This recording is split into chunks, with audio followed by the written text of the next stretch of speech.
So you're ready to ask the biggest question of your life, the only question before that question. How do you find the perfect ring to ask it with? With the incredible selection of diamonds at Jared and our price match guarantee, you can dare to stop searching and find the perfect diamond at a price you'll love. Visit your local Jared store today and dare to be devoted.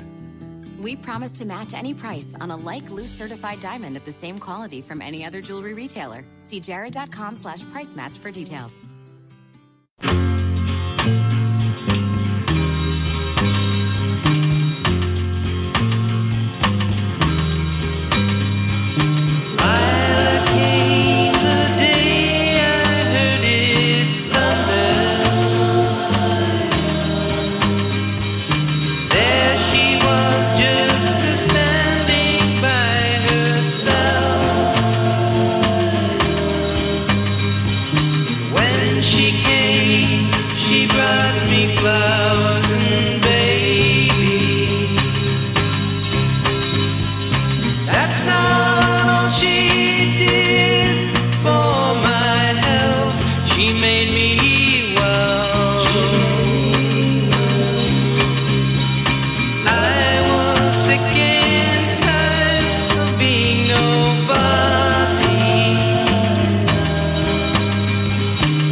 Ghost in the Machine. That's from last week's.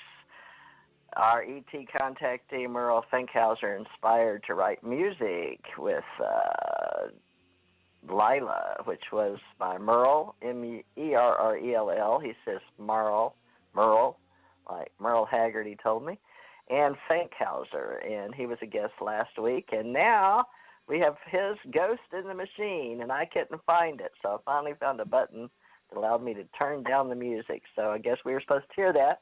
Thanks to Janet Lessin, who brings us all these wonderful people that contact us about being a part of our group. So we have ACO Association, UFO Association, and I run TJ Morris ET Radio, and Janet Lessin runs Aquarian Radio. Between she and I, we're putting together the Ascension Age and the Ascension Center and the UFO Association of people that are UFO enthusiasts. And one thing we found out is she and I, being contactee experiencers, have our own stories, and we've learned my mother's tale of we are all the author of our own life story, and she has agreed to help us book people to get the word out there that there's more of us, just not TJ or Theresa and Janet. So that's what that's all about. And that music, like I said, was compliments of last week's. If you'd like to hear that, you can come over here to Blog Talk Radio, and we have TJ Morris ET Radio here on iTunes, Spreaker, Stitcher, FM radio, wherever you like to hear your podcast, we're probably there. That's TJ Morris ET Radio. Also, Aquarian Radio, and Aquarian Radio with Janet Lessin is in our Ascension Center, Maui, Hawaii.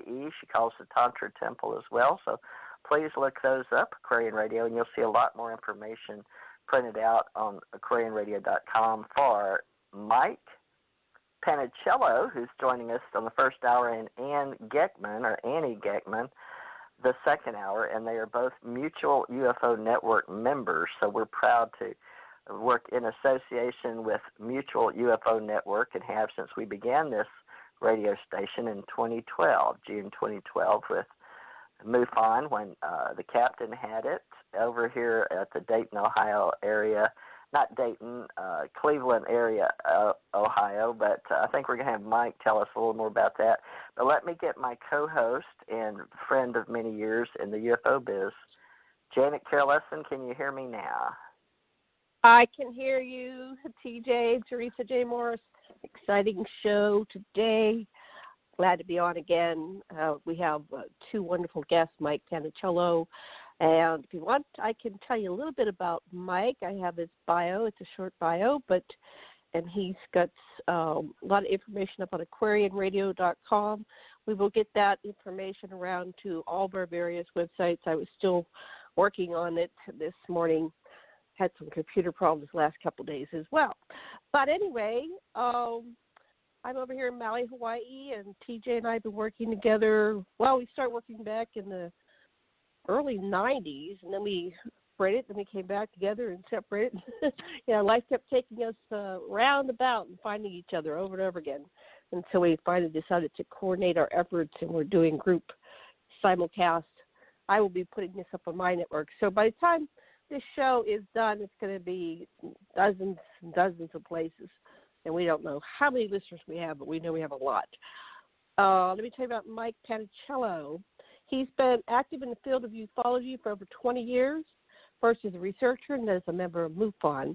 He was the state section director of MUFON Connecticut branch before being promoted to state director of MUFON. Okay, to the state director. So he was the state section director, then the state director. Okay, sorry for the confusion. In Connecticut. And I have a lot of ancestors from Connecticut. He's a member of MUFON Star Team and CAG International Groups, and he's a ham radio operator, and he operates a weekly ham radio net on ufology. He's lectured throughout the state of Connecticut on a variety of UFO-related topics, including history of UFOs in Connecticut, past and present, what are USOs and USO sightings in Connecticut, what is cryptozoology, and cryptozoology in Connecticut, and he's been in the state's largest newspaper, regional state newspapers, podcasts, and he has a BA from the University of Connecticut in history and journalism, and a master's from Trinity College, Hartford in history. So there's articles and a picture of him and more. So back to you, TJ. Thank you, Janet, and glad to have you here weekly, and everybody, this is the time of season where I hope you're getting through the cold flu season, so I may be on mute a lot this program because of my particular coughing episode. So just to warn everybody in advance, this isn't the perfect show tonight, but we're welcoming MUFON members. And let me get Mike on here. Mike, can you hear me now? This is TJ, Theresa. Hi, yes, I can hear you. Thanks for having me on Good. the show tonight. Thank you, and thank Janet for inviting you as well. So, Mike, Thank you, Janet has given us a front page sort of bio on you. Now, I'd like you to introduce yourself and add anything, and then we'll get started on a quick interview and enjoy hearing what you've got to say about Mutual UFO Network and mainly yourself. So where do you want to start with who Mike Panicello is for the listening audience? Well, I'm a pretty, I'm not a skeptic, but I'm a real researcher. And when I look at UFO sightings, I don't really believe in just jumping to the conclusion that it's a UFO. I have a very specific process that we use in MUFON to investigate a UFO sighting. That frustrates some people, but I think what it does is when we talk about cases, and especially ones like in my lectures or if I on a podcast or something, you can be pretty sure that they are truly unknown. We've ruled out all the IFOs. And I think that's important to know about me, is that I do try to make sure I do my due diligence in my research. I like to think that I have enough support behind it academically with evidence to make a credible case. And I think that's important, that people understand that about me, that they can understand who I am as a person, that I don't make wild claims. So I think that's just what I like to always state when I start my lectures. All right. Janet, would you like to say anything, or are we going to just do a simple interview, or however you want to go forward with this, Janet? Well, how did you get into this, Mike? What made you get started? We find in our research that a lot of people get started in ufology because of some kind of critical incident in their lives. They saw something, and sometimes it's not conscious. There are researchers that go many years until they, come up with, oh yeah, I did see something, or something did happen. But then there's some that never admit it or never access that information. So go ahead, start. What got you started in it? What made you interested? I mean, there's a million things you could be interested in. What brought you down this road to ufology? Well, what brought me into ufology actually was the TV show The X-Files. I liked it when I was a kid. I liked the idea of the storyline. But I also liked a lot of military aircraft when I was growing up. And I used to watch the Learning Channel back when Learning Channel was actually Learning Channel before it became just reality TV. And it had a lot of shows on like military aircraft, but it always wound up going to Area 51 and the reverse engineering of alien craft, like with the SR-71 or any of those craft that we have in the military inventory now. And I found that interesting, the link between, if there's these alien craft that came to Earth, they crashed, we took their technology and we built our own aircraft from it. And so that started what got me interested in it. And then, the X-Files came on TV, and that kind of built onto that whole theory of, we're not alone in the universe, and there's this grander involvement with them on the planet. And, I kind of stepped away from it for a while when I went into school. And once I graduated from college and I finished my master's, I started to have a lot of time on my hands again, and I really started to look into it. And then it was really just surface looking at first. But then, as you probably both know, once you start researching and looking into ufology, you really kind of go down the rabbit hole. And there's just so many branches to go into that I just became engulfed in it. And I mean, the evidence and the theories out there and talking to people, I mean, it's a very rewarding field. And I can't imagine not doing it anymore. So it's definitely a part of my life. And now that I'm through that rabbit hole, I'm never going to go back. Wonderful. What was your first case that you really couldn't figure out that you decided it was a unidentified We had object, a case, just like in the Yeah, go ahead. Oh, okay. We had a case in Manchester, Connecticut, which, if you were looking at a map, Hartford would be in the center of the state. Manchester is to the east, about a couple miles out. It's about a 20-minute drive. So that'll give you a reference if you're looking at a map to where Manchester is. And it was about, excuse me, I have a little bit of a cold, so if I sound like I'm a little hoarse, I apologize. So it was around 10:30 at night. It was two witnesses. One dropped off the father. They were coming back from a wedding. And the main witness, who was a younger gentleman in his 20s, or maybe late 20s, is probably a good way to say it to keep it general. He was driving in a part of town in Manchester that was very rural, very empty at night. It's very rural, but it's very empty. During the day, there gets a lot of road traffic because it's by a major highway, but in the evening, it's basically empty once the commuters have for the day. And he was at a stoplight, and he noticed something out of the corner of his eye, and that caused him to get out of his car. And you could do that, and like I said, because there's no one around. And as he looks up, he sees this triangle craft coming towards him very, very, very slowly. And he's watching this craft go. There's no noise. It's completely black. It's a traditional kind of triangle, with the equal sides. It had the white light on each corner with the red light in the center underneath it. So it was the kind of craft that everyone you get when you describe these crafts. It had no windows for a cockpit, so it looked like there was no way that someone could fly it visually. Maybe they were using some kind of, closed circuit television, but there was no external windows that he could see on the craft. It was, like I said, it was very low. He estimates it maybe around 1,000 feet above his head, and it goes from north to south. And as it's going overhead, it passes right over him. And as it's going overhead, he can get a closer look at the base of the undercarriage of the craft. And he doesn't see any rivets in it. It's not like if you look at one of our aircraft where you see the rivets and the joints on an aircraft. There's nothing. It was completely smooth. And as the craft passes overhead, he still doesn't hear any noise from it. And he slowly watches it as it goes away, and then just disappears over the horizon and keeps going.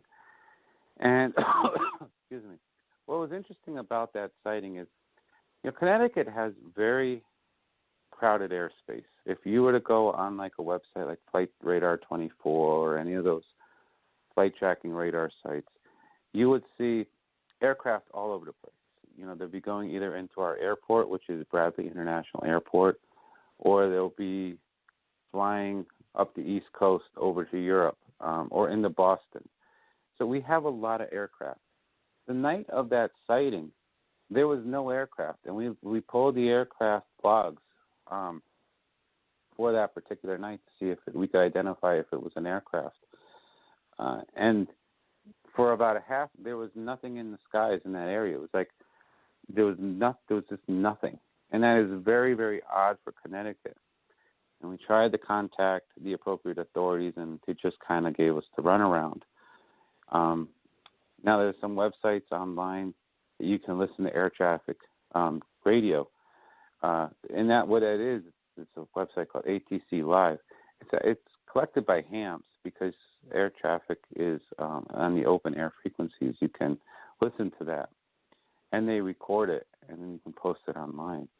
And we pull the air traffic audio for the surrounding area, and there was nothing. It was completely quiet for that whole time, which again is odd because air traffic should be directing the aircraft inbound or outbound or transiting our airspace. So to have nothing going on that night was very weird, and we couldn't. And when we tried to make official inquiries, we got nowhere. We got stonewalled. So it was unique. And that was interesting also because, Connecticut kind of falls into the Hudson Valley sightings in the 80s into the early 90s, where there was a lot of triangle craft being reported along the Hudson Valley, New York area, and along the Connecticut border with New York. But actually, we had sightings from there going all the way to like Hartford and East Hartford and West Hartford, so more towards the center of the state. And I've documented a few of those over the years of people saying that. So Connecticut has a lot of triangle sightings during the Hudson Valley UFO period. They're our most popular sighting now. We're still getting reports of triangle sightings almost every month. And then we have this really good case. Now, this witness was a retired Marine Corps sniper. He was in Iraq and Afghanistan, so he's a credible witness. So there's no reason to question his knowledge of aircraft. He's been around aircraft, being in the military, and he knew what the aircraft were that were in our inventory militarily and commercially. So he was very articulate, and his story was very clear and precise, and he was very calm. So it's really an unknown. And with the fact that the skies were empty that night of aircraft is also very weird. So it's a very interesting case, looking at the history of Connecticut with triangle sightings. The witness was very good. So, it's something that, we think it's probably a very credible sighting. TJ, questions? Now, how long have you been doing that? Because I had sightings in Rochester, New York with my children of a white light and two red lights shot out the top of it, and one went towards the lakes and one went south. But that was in 1983, and I've been interviewed by MUFON that flew over to Hawaii while I was in the military Navy there to talk at an event for them, and I haven't really talked about it since, except on radio. So how long, this was 83, were you, you look very young, but how long have you been in that area? And you're probably 30 years younger than me. I'm 67, Mike. Are you in your 30s? No, I'm 39. So I've been involved with MUFON since I think 2012 or 2013 I joined. And I've been looking at UFOs and studying them since I was like 19 years old. And then I really picked up, like I said, after college. So in my mid-20s,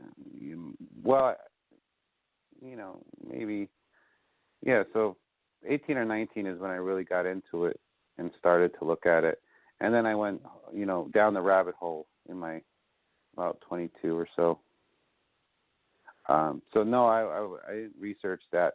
We did have a member who was involved with the Hudson Valley UFO sightings during that period of time. He's no longer with the chapter, but he does recall a lot of sightings similar to what you had. And orbs coming out of triangles is also very common. I worked a case in Brantford, Connecticut, a couple months ago. It's relatively new. It was by a Brantford police officer who recorded a video of orbs in formation, and they were moving towards the New York border. Now, we didn't get any sighting reports along the New York border. However, that same night, the National UFO Reporting Center had a triangle craft sighting in Danbury, Connecticut. So it's possible that the orbs were going towards that triangle craft, but that's an assumption on my part. However, do you call the black triangle a TR3B, or do we use the terminologies for our man-made? Because I know in ufology, at least back in the 80s, we would use terms, but I've been in the ufology business since 1967 when I was recruited in by our government, but it wasn't a known organization. We had to shy away from MUFON at the time from Wisconsin coming down into Texas, so there's a long history of people before, right, APRO, and Dr. Bruce Maccabee, PhD, I'm sure. Dr. Maccabee's got a late book But we've been around for a long time. We just haven't been out there doing all this internet and radio and all that. And so it's nice to see people your age coming in and taking on such a responsibility as a state director. So we all appreciate that, because Janet and I pay dues here and there as researchers, but $5 a month here or there. But we don't pay our big 60 or 80 anymore like that. I got my last investigator manual back in with the Captain McDonald, when it was down there around Ohio and Kentucky, right on the line there. I believe that was before Jan Harzan. But you were around then. You remember when the Captain had it? Captain McDonald had. The Captain is the one that promoted me to State Section Director him. He was so sweet to me. Very honest guy, a pilot, a lot of fun. And he and I discussed, because I was a law enforcement criminal justice investigator and worked for the government and Navy. So he was having me go through, I bought the little manual, $75, but it was being reorganized, and Kathy Martin was working on it for contactees back in the day. So that would have been 2007-8. What year did you get promoted? It was the last year that the Captain was in charge. I think I wasn't in for very long. I think it was, God, I can't even remember now. I think Probably it was 2008.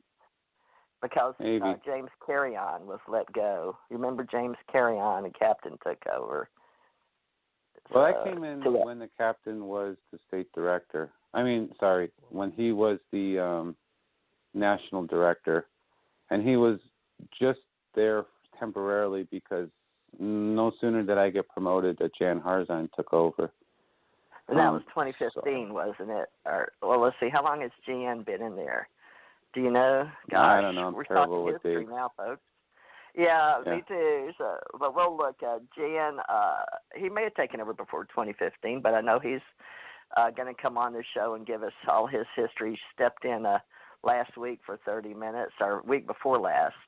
But Janet can look that up for us and give us a history. But can you talk a little bit about MUFON, what you do know about it? Or Janet can, since you and the other girl coming on are representing MUFON for us. But what got you into MUFON? Let's do it that way. What got you into MUFON? Did you research them? Well, what got me into MUFON was, like I mentioned earlier, I used to watch a lot of shows on the Learning Channel. And on those documentaries, especially when I started watching the ones on UFOs, they always would have a MUFON member or someone in ufology, but they'd mention MUFON. And in one of the episodes, I remember they said it was the oldest, most known UFO organization out there. And, that kind of stuck with me. And then there was a show for a while, I think it was like UFOs over Earth. It was with the Pennsylvania crew, like John Ventry and all of them. They were in it. And it was only a few episodes, and I thought it was very good. It was about, they were going through the process of investigating several sightings. But that was later on. That kind of cemented it for me. But it was that original show, hearing about them either through a representative on one of these TV shows or someone who was a researcher themselves mentioning the organization. Great. Let me just mention that real quick. Mutual UFO Network is a nonprofit organization, folks. The Mutual UFO Network is a U.S.-based nonprofit organization in the United States of America composed of civilian volunteers who study alleged UFO sightings. Now, the headquarters that we're speaking about, when Mike came in and I was part, was in Cincinnati, Ohio. And it was founded in May 31st, 1969, and I was already in it back then through the NASA office. But we had CEO David McDonald from February 2012. So that's who we call the captain, David McDonald. And now the location is moved to Irvine, California. I'd like to mention that the members were John Schuessler, Walter Andrews, Andrus, and Alan Utke. I don't know if I say that right. Utke, Rutke, for those of you that are historians. So we now have Jan Harzan, that came in after Captain McDonald. There was James Carrion and David McDonald, and then Jan Harzan, who was talked briefly a couple of weeks ago. So thank you, Mike, for representing Connecticut and letting us talk to you about Mutual UFO Network and responding to Janet's request. I think you found her on LinkedIn. Is that how you found Janet? Carol Lessin I think she here? contacted me through LinkedIn, yeah. Yeah, I contacted a bunch of people. I put in MUFON and came up with a bunch of people because we were talking to Jan Harson at the time. I said, well, I wonder who else may want to come on and talk about it. So I want to get back to you, Mike. And so that was one of the – how many cases do you think you personally have investigated, and how many have panned out as being potentially real, and how many did you, like, toss aside and felt like you might have wasted your time? I think I've done, I counted this out, between the international cases I've done and Connecticut cases, I've done about almost 200. That's a lot, but you have to remember Connecticut, I don't have a lot of field investigators in Connecticut, so when cases come in, I'm the one that's closing and investigating them. So just by default, I get all the cases, so that's why my numbers are so high. Some state directors have a little bit lower numbers, but they have more field investigators that they send the cases out to. Of that, I would say maybe like 1% is something of value. I think that's what people get most confused on, is that 99% of the stuff that they see in the sky is IFOs, man-made objects. You know, they're planes, they're, you know, I got into an argument once with someone, not an argument, I should take that back, but they were convinced that what they were looking at was a space station. And in fact, I showed them on a star chart that they were looking at Venus. And, you know, it is what it is. But so a lot of them are man-made. A lot of them are just natural phenomena.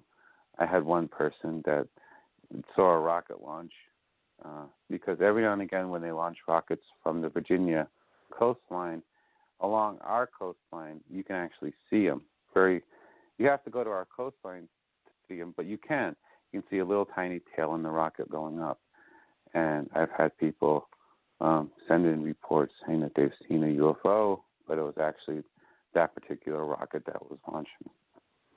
It happens. But I think maybe about 1% or less is really something that's unknown, possibly UFOs. Do they keep track of rocket launches? Can you, like, if you get something, you can look that up and say, oh, that was a rocket launch? Or is that all hidden information that you can't verify? No, most rocket launches are, well, I mean, even a lot of classified launches, they won't tell you what's on the payload, but they'll tell you that the rocket is launching. I use a website a lot of times. It's called spaceflightnow.com, which will list all of the rocket launches for a certain period. Space.com will list it. If it's a more popular website, they will actually have the news talk about it. So our local news might say it. Like, for example, something like that is pretty rare in Connecticut, so our local news will pick it up, and they'll say, hey, if you go to the shoreline today around X time and date and look in this direction, you'll see a rocket launch. So, yeah, it's pretty out there if you just look. There are also a lot of amateurs, satellite trackers that you have websites that will post like when certain satellites are coming overhead. So if you're interested in looking at satellites, that's also on the internet, like heavensabove.com or some of the other more popular satellite trackers. So a lot of this information is out there on the internet if you just dig around for it, or the media will cover it. How do you differentiate our own reverse technology off of the Black Manta or the Black Astra? They're called TR3A and TR3B. But do you keep up with all the man-made black? Because when I was, in the business, watching the skies more, we didn't know that we had them secretly. Well, some of us did. Some of us did, but we worked inside the government. But how do you handle that? Because we do have black triangles. We've always had, I guess, mainly you can say back to World War II and Hitler and all that, but that's a whole story in itself. But where do you fit in? Do you actually say, no, that was actually a Manta or Astra? You keep up with all, like in the Air Force when I was training in Colorado, they had to teach us how to watch the skies and what we were seeing, and we had to be able to call them off. Do you have that in your area of expertise, or how do we deal with the black triangles now in your field as a researcher? I don't have classified clearance or anything like that, and I don't have a source that will tell me, like, yeah, that's one of ours, that's not one of ours. Basically, what we do is we tell them, we'll tell the person, this is what we know about the TRB, this is what we know about the Mana. It's possible that that's ours. It most likely could be ours. With the Hudson Valley UFO event, a lot of people thought those were ours, especially with the triangles coming out of upstate New York. We're just honest with them. We're all volunteers. Some people have access to other sources, like maybe you, because you're in the military. I don't have those access to sources, and so we do the best we can. We document the case. I tell them a lot of times, UFO only means unknown. It doesn't always necessarily mean extraterrestrial, and that's an important distinction. It's not one that people like to hear because they always want to think extraterrestrial, but even UAV, which is the more common term now in ufology, is unknown aerial vehicle. It's unknown because we don't have enough information to determine that it is an IFO. So we be honest with the people. It's an important part of this field, because once you lose your credibility and you get caught lying, you're done. You're cooked. So we tell them the truth. We tell them this is what we know about what's going on in the U.S. military. Your sighting kind of describes that, kind of describes these craft. It's possible that this is what they are, but we can't say 100%, at least not in Connecticut. Somewhere else, like maybe you could say, yeah, that's probably ours, but like I said, I'm just a civilian. I don't have the classified access to know that. And though we do have a National Guard in Bradley that's rather active, they're not going to just tell me either if it's something that's classified. Well, you were on the STAR team, were you not? Did I read that, or am I just making that up? If you were, I am on the STAR team. I was on the STAR team, and it's a great team. The idea of it is good, and I think it's an important asset that MUFON has, and they should utilize. So I'm a big component of it. I think it's a great idea, and can you explain what STAR team? Yeah, what is the STAR team? What is the STAR team? The STAR team is basically like, when I do my lectures and people ask me what is a STAR team, I say it's like the best of the best. If you're going to have a crashed UFO sighting in your backyard and you call up MUFON and say, hey, yeah, there's a UFO in my backyard, it's an alien craft, can you come out and investigate it? It will be the STAR team that will go. They're usually the investigators with the most experience. They've done, they're more senior than a lot of the junior investigators. They maybe had a little bit more training than the average investigator, maybe based on their professional careers, or just that they've taken more courses within MUFON to get trained a little bit better. So that's really what the STAR team is they're the investigators that are one step above the average investigator, but they handle more of the sensitive cases, more of the timely cases, more of the high-profile cases in conjunction with national. I'm sure Jan can tell you a little bit differently, but that's the way I usually tell people what the STAR team is. You know what year they started? Because they had Bigelow come in, Bigelow Aerospace, and I think they offered them roughly $35,000. I don't know for sure. Back in the day when I was getting involved, and I know Bear for Kentucky, two gentlemen that were working in Kentucky, Barry Gaunt. Are you familiar with Barry Gaunt of Kentucky? I am not familiar with Barry. Okay, that's okay. I'm sure that MUFON is huge with, people all over the United States plus 43 countries, I believe, is what Jan mentioned. Mm-hmm. It's hard to know. But the STAR team, do you know the history or what year? I'm asking you because I don't know, honestly, when the STAR team was created. I know they have a new patch for $9 you can buy for the STAR team patch, but other than that, the area research, do you know anything about when the STAR team began, or is it on the MUFON site maybe? Do they keep a history of them on, let's mention MUFON, what is it, MUFON.com, Mike? Where do where do we send people to investigate? You can send them to MUFON.com. If you go to our website, MUFONCT.com, there's a link there as well if you're in the Connecticut area and you want to learn about our chapter. But MUFON.com is the national website.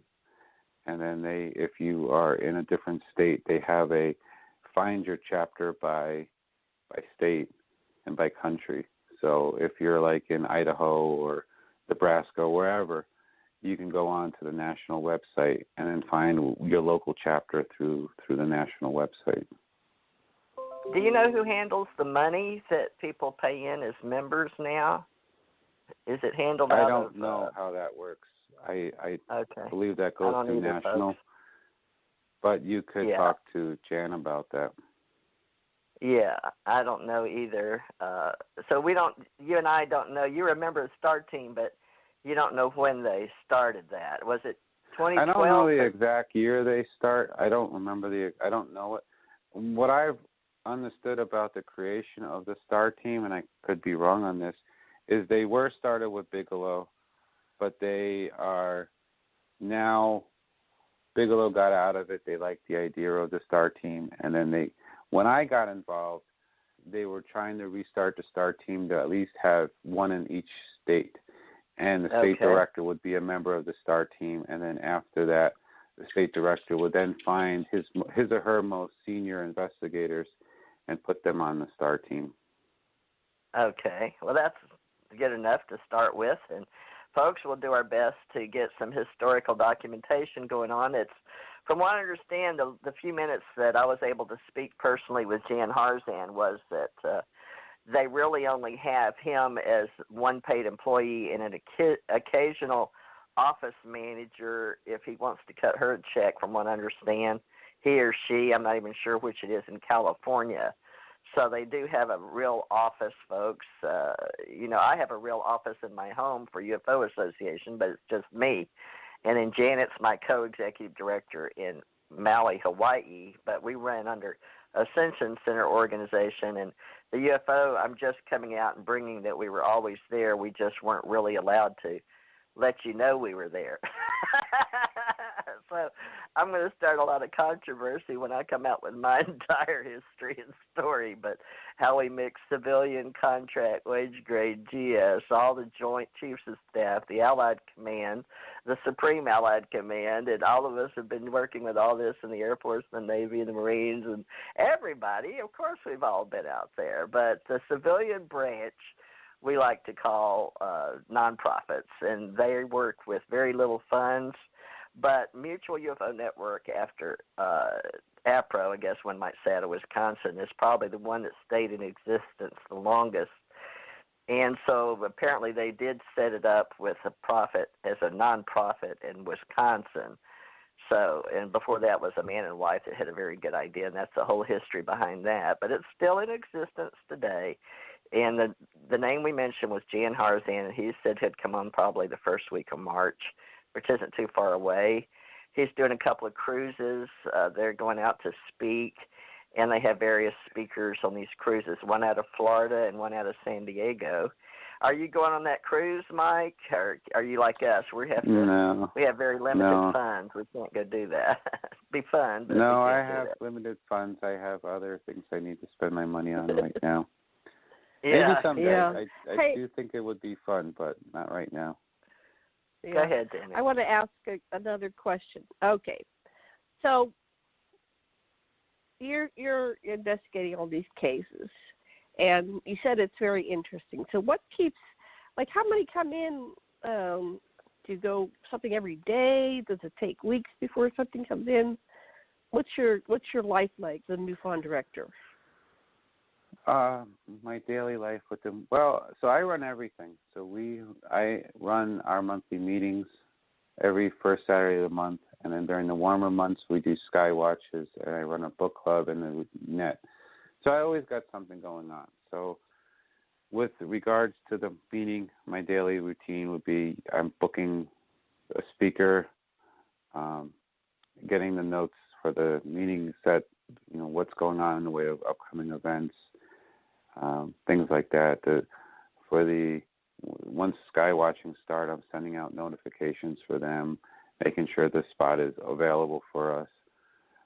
It's a lot of logistics I do, and of course I go to them, so that takes up a lot of time. All these events with the net, the 2-meter ham radio net that I do every Tuesday evening, I'm running that.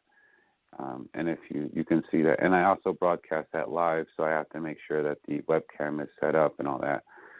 With regards to the cases, they come in at oddball times. So there'll be a time when we'll get inundated with cases. They'll come like hot and heavy, 2, 3, 4 at a time. And then there'll be times when nothing will come in. There might be one case a month. And once the case is assigned, I work them in order of which they come in. So if one will come in like on a Monday, I'll quickly send out an email and try and contact the witness through phone. And then if I can get a hold of them, great, I'll set up an interview time to meet with them or talk to them. And then from there, I'll work through my investigator checklist. And that could take a few days to a few weeks to get done and write up the report and then move on to the next one. So there's a lot of logistics I do to make sure that chapter runs smoothly, and that's always going on. So every day I'm doing something with the chapter to get the chapter moving forward. And then as with the cases, like I said, they come in at weird times, hot and heavy, not so hot and heavy. And then I just work them. And then sometimes it'll take all of 20 minutes. Sometimes I'm working them for an hour, depending on what I'm doing. It's not really consistent. It's just the process. So one of the things that always bothered that. All right, let me just say second question, then back to you. Okay, one of the things that's always bothered me is certain people get determined as credible witnesses, and certain people get kind of like, well, they're not so credible, and it's based on their job or something. But anybody can. They call them crazy. Tinfoil hat people. They call there's certain people that get called crazy, and certain people go, they're credible witnesses. So how do we address this? Because it's very well, first of all, it doesn't really encourage people to come forth if they're having something go on, right? When you're, you might get the giggle factor, and you might get ridiculed.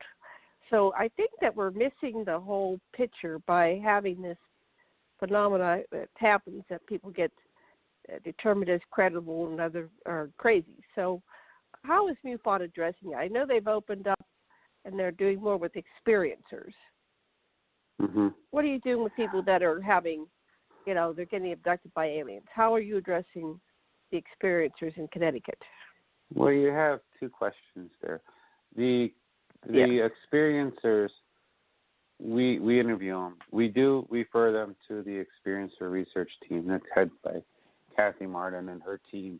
And I know some of the members of that team personally, and they're a great team. Kathy runs a great show. She does a great job, and she is very professional, and I have nothing but high praise for her and her team. So I feel confident when I have an abductee and I direct them to her team, I feel confident that they're going to handle it appropriately, and they always do. And they have great follow-up with the state director after the case, so I have some kind of resolution to the case. And so they do a great job. Kudos to them. When we get a case, sometimes I know I've worked a case before where Kathy will ask me to do an in-person interview. They usually do theirs over Skype or phone. I believe, if they're not in the state. But, I've done cases for them where I've gone and interviewed a person. So one way we handle that. As for the credibility question, I don't know how other investigators do it. I don't know how other state directors do it, but I can tell you what I do. I don't care what their job is. Yes, to a degree, would a police officer over like a janitor be taken a little more seriously? Maybe, but that's probably because a police officer is a trained observer. They're trained to look at the details. I mean, what they do is they collect evidence, they observe details, they write it down because they do it for their job. It goes to court and affects people's lives. But that's not what I consider a credible person. When I look at a witness, I interview them a few times. And the biggest thing for me in credibility is their story consistent. People that lie can't remember their lies. It's a fact. You talk to them enough time, they start embellishing stuff, they start changing details. And if you take good enough notes or if you are observant enough, you start seeing that they're not telling you the truth. Right there, if you start catching them in lies, to me that ends their credibility. You lie once, you lie all the time. There's no coming back from that. How do you trust someone if you already know that they're lying to you? So that's the first thing I look for when I do a case, is when I interview them a few times, are they credible? Are they lying to me? Are they changing their story? Are they embellishing their story just for the sake of making it sound better? And you might say, well, how do you do that? Well, you can tell because all of a sudden things become grander, things become more elaborate than just story. Now, I get that people get excited and they get exasperated, and that's perfectly normal, and it happens pretty much with every witness investigation because seeing a UFO is a pretty traumatic event for some. It's a pretty exciting event for others, and it's a just downright scary event for a few. So you have to understand that there are going to be emotions in their reaction. But at the same time, if they're telling you the truth, you can understand that they're telling you the truth. So that's the first thing I look at. Yes, we do look at their background, their educational background, and their professional background. Excuse me. You can't not. And like I said, would you take a trained observer like a police officer and put them a little bit higher on the credibility scale? Yes, because they do that every day. That's their job. Or a pilot. They are trained to observe the sky for safety hazards. They know what's in the sky. They're in it every day flying. Over, say, someone that doesn't do that for a living. But that doesn't mean that person is not credible. Yes, I look at that. That's not the end-all, be-all. So I don't want to rule people out, and people shouldn't be ruled out based on their educational level, and they shouldn't worry about being, exposed because MUFON has very strict confidentiality policy. If you come forward and you don't want your name to be revealed, we won't reveal it. It's confidential. We will keep your identity secret. If you want to reveal yourself, that's your business. If you go on the blog like Facebook and say, hey, I made a report to MUFON and this is what I reported, well, that's on you. But we're not going to do that. We're going to keep your information confidential. What happens to your reports once they come to you in Connecticut and you're in charge of the state in the chapter? How do you trace, like, finding of fact or chain of evidence? Is it by state to the national level? I'd like to know because these are questions that were asked to me years ago that I'm thinking about doing a Gulf Breeze chapter or running it again. I did with, Barry and the other gentleman, Janet, I can't remember his name, the guy that got us back together. Can't remember right now, yeah. Okay, well, anyway, so if I'd like to know because I don't really want to be responsible for the database, and but we need to know because if people, like I gave some information to an ERT person that I wished I hadn't now because I didn't like his attitude towards me.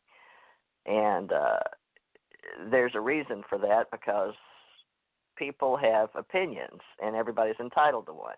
I just like, you know what. But now, what happened to my information once I put it into the computer and it was sent to this gentleman in Florida? So can I get my information back?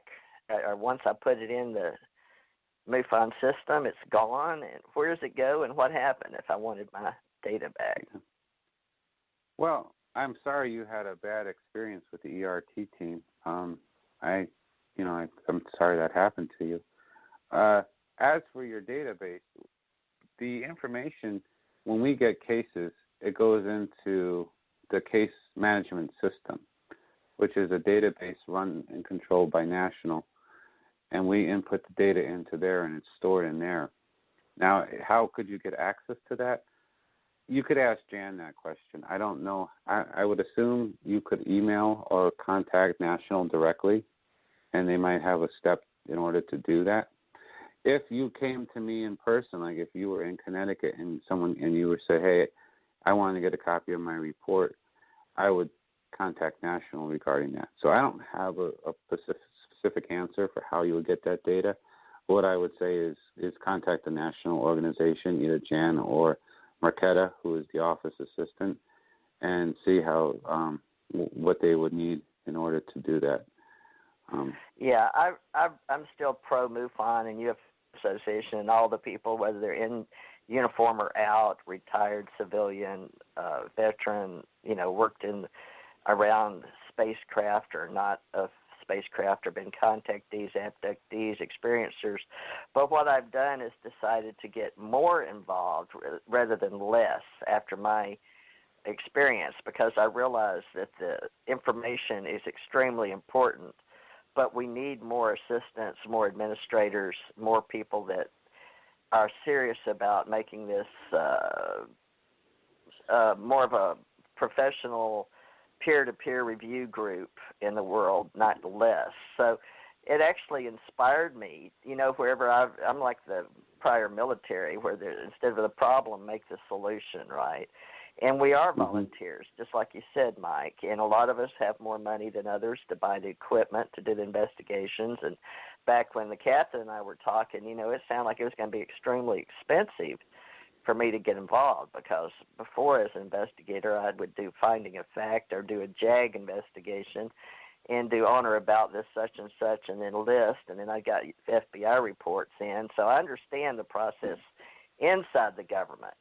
But outside, as civilians, we didn't have a strict enforcement, and especially since we're volunteers, nor were they willing to pay for my mileage or my gas, or, it was going to be very expensive for me to go out in the mountains of Kentucky, and I would have loved to, but we were having trouble just getting people to show up to the meeting at the library monthly. So it was sort of, now I'm different. Now I realize we can do more together in the internet. We've got our own cell phones. We've got our own laptops. We can use Skype, or like you said, set up live webcams. Everybody's going to their own YouTube channel now. The government has pretty much got us just like we were in the government. Now we're using civilian tools with Microsoft and Google. You know what I'm saying? Now we're all in cyberspace, doing it for free, providing all this information in social media for free about us. It's made it a lot easier if you believe trash in, trash out, right? If people are being who they say they are. And that's been a problem only, is you've got to meet them, right, or to know. So it is a lot about discernment now in the UFO Association of all groups, whether they're military, civilian, contractors, various nonprofits or profits, sole companies. And I work with various agents, our consultants or organizers, putting together events or doing fundraisers. And some of them in the metaphysical world have crossed over and are starting to see UFO enthusiasts. I just was at a talk in January because I was a psychic reader, but they asked me to talk about UFOs, which shocked the heck out of me. But I guess because I had some UFO books out there. So you said you have a book club, and here's Annie. She's going to come on now, but I'll have you introduce yourself to her. But real quickly, tell me about your book club, and I'll get Annie on here. Just mention your book club, please. Well, we meet the third Saturday of every month, We meet in West Hartford, Connecticut. We do a book a month, and the members vote on the book. So if you have an idea for a book, you bring it to the meeting, and then we vote on it. We try to go 2 months out on our book club in the way of books. This way it gives people time to purchase the books or rent the books from the library or whatnot. But we have a very small group right now for the book club, but it's very intimate and cozy, and we have very good discussions, and we're all learning a lot. We have genres from all different things. We do USOs, Roswell. I mean, we just wrote Van Daniken's Tommy. So we try to keep it a variety of UFO topics. But it's thank a great you for book. that. I've got one I'm pulling together for a meetup group. I'm using Meetup, and Janet is, she started a New Mexico chapter, not just for books, but people to meet monthly. And I'd like to have you back, Mike, if it's okay, so we can get you more information. Mike's coming on. Sure. Mike has part 2, the first hour next week, just to let you know, TJ. Mike is coming back on next week. Yeah, wonderful. So well, let's get Annie on here. Let me let him say hi to her. Janet, is that okay with you? Do you mind? Go ahead. You go ahead. I'm going to be on mute. Okay. Annie, hi. Just real quickly, I'd like you to say hi to Mike. He's Connecticut, and I'm not even sure what chapter you're in. So, Annie, introduce yourself, and then we'll have Janet read your bio. Can you hear me? Okay, what's happening? Janet, I can't hear her. I see her here, and she's on. Janet, let me keep talking with Mike, and I'll text her phone. Okay? Yeah, 480. She's on, but I can't hear her. Okay, you got her off. She might be on mute. I'll keep talking to Mike, and I'll see if I can get her. No, she might be on mute on her end. But go ahead, keep talking. I'll do the tech stuff. Go ahead. It's been a pleasure, and apparently you will be coming back. Yeah, that's great. I was just going to have you say hi to another MUFON member. Yeah, but don't let me discourage you in any way, because I'm all about MUFON and the work. Like I said, it only inspired me that a person totally misunderstood me, and I was racing out the door, and because I had books, and I don't think he realized my age, and that I'd been in MUFON years and years since, way back when they started. So I had run a history on the outside of MUFON, sort of an observer historian in like Assured Confidential Investigative Reports was one of my companies, and, American Culture International Relations, and I had a lot of people, a lot of groups, advisory council to the government, and then working in the Navy in uniform and to the President of the UFO during my age. Remember, us old guys, we were sort of the men in black, or women in black.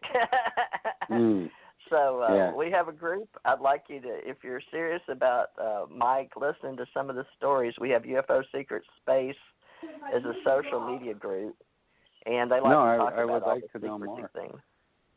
Okay, great. I would like to we keep in touch a little more with you. Yeah, that'd be great.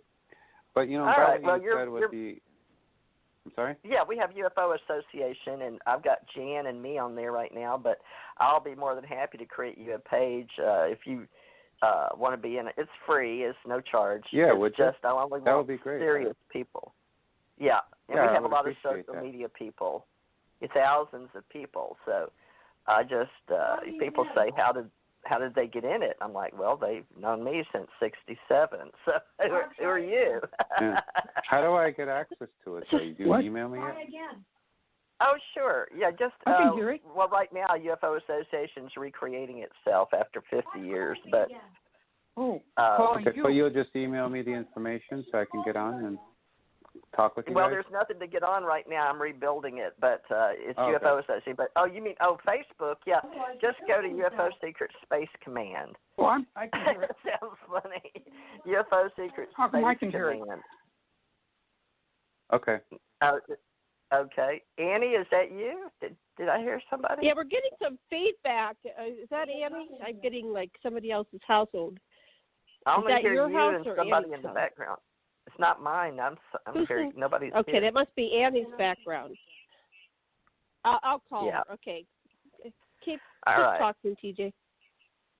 All right. Well, she's on live, and Mike, there's so many people out there that I've met, and some like to join MUFON and put in their money and do the research, and some don't, but they're still enthusiasts. So what's happened is in my metaphysical groups and psychic groups and like people like James Van Prague and people that John Edmonds, these are people that, that do more of the consciousness, ESP, parapsychology, and psychology and philosophy. And I was interested in that while I was going through law enforcement criminal justice, right? But I had to make a living, and my teacher says you can't make anything in philosophy, so they discouraged me from signing up in philosophy. But they did let me take a couple of psychology courses, and I really loved psychology. I loved to know people and how they worked. And I had all this death and dying in my life. I was in the second grade, and then when I had my daughter. Yeah, she dropped off. Try again. She'll have to come she's back not there on. now? She dropped off. No, she dropped off. Oh, okay. I'll call her back. So we were on. Keep talking. But she was. All right. Well, keep talking. I think that means so we don't have dead air time, Mike. But anyway, That's so fine. what's happened No is I have the ACO Association, which I take more as a government contractor type of integrative medicine, where my daughter has leukemia, and she just got a report on her after 2 years of she's gone full-blown 100%. So she'll be passing here in the next, we don't want her to, but next couple of weeks or so. But she's walking and talking and breathing like you and me. But it's unfortunate for me to have her like that. And so it's really taken me aback because we've been knowing this for 2 years, but she had bone transplant from her son, but it didn't take very well. And then anyway, it's a long story. So what happened is sorry for death that. and dying. Yeah, it's really a sad situation. So what's happened is it makes us very conscious that we're only here for a short time. I've lost my parents and my husband since I've been working in radio, and it's very sad that I've had a radio show going with all this going on. But the death and dying and feeling that our souls go on and we're immortals, it has to keep us going. We have to have a faith and belief. And some people with UFO business, they don't know what they're seeing, and it was important. I almost didn't use the word UFO because it was so uncouth and so unappreciated during my lifetime. But it seems to be the only one that keeps people together, because we all know we grew up in a time when they went from flying saucers to UFOs, although some of us knew it was anomalies or unidentified aerial phenomena, UAPs, and now, like you said, UAVs, right? Let me see if I can get her on there. There's 2 numbers. Yeah, Let she me came see. back. She called back. All right, there's 2 2 phone numbers here. Let me see which one. Now, this is the 5504. Is this Annie? Hello? All right, let me try this one. 5900. Is that better? Yes. The 5504 is my husband calling in to listen. Okay, well, I'll put him on hold. Now, that's fine. Okay, so we've got you on. Now, Annie, this is Mike. Mike is in MUFON business. Hi. Hi, Mike. Yeah. How are you doing? Nice to meet you. Nice to meet you. How are you doing? I'm doing very well, thank you. Although we have a big storm going on up here. So, yeah. other than that, we're fine. Just unusual for Arizona to get snow. That's all right. on the radio. They're after us. Annie Gechman. Yeah. Is that Yes. Annie Gechman? Now, where are you in MUFON? He's in Connecticut. He's the executive director, or no, just director for the state. Is that right, Mike? How do we say you're I'm the MUFON state director? State director for Connecticut. Yeah. Okay. And Annie, where are you? What state do you represent? I'm in Arizona, and I'm just a peon amongst them all. But Okay, with a background that's a little more unusual than most of them. So. Okay. Well, thank you for that. And Annie, we hope to have you back. We're definitely going to have Mike back in another week. So, Mike, I'm going to let you go. You're welcome to hang on and listen, but we're going to give Annie the airtime now, Mike. So you're welcome to hang around if you want to hear her story. I'm just going to have to mute you. So thank you, Mike. We enjoyed it. Thank you. Enjoy having you back. All right. Okay. Thank See you soon. Take care. Bye-bye. All right. Janet, last word to Mike? Yep. Okay. Hi, Annie. Thanks for coming on.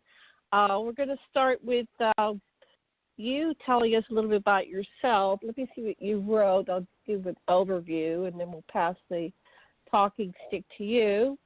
So you had experiences that began before birth, and you didn't know about them until you were in your teen years, and then somebody told you about the hybridization program. Actually, so at 3... Not quite. I was experienced from birth because of how I became what I am.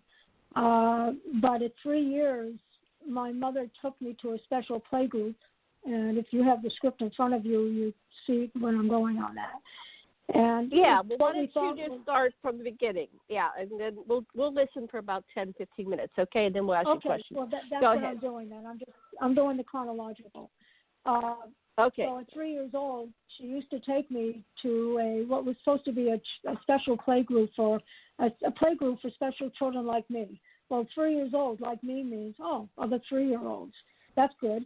And it went on intermittently over a few years, but it didn't turn out to be that. I mean, it was for our children that had been identified as having greater abilities intellectually and otherwise. And as it turned out, as I learned later on, when I became aware of it, we went to a disclosed location, but was really undisclosed because from there was a group of us, whoever the numbers were, apparently we were taken to the ship where we were educated during these sessions.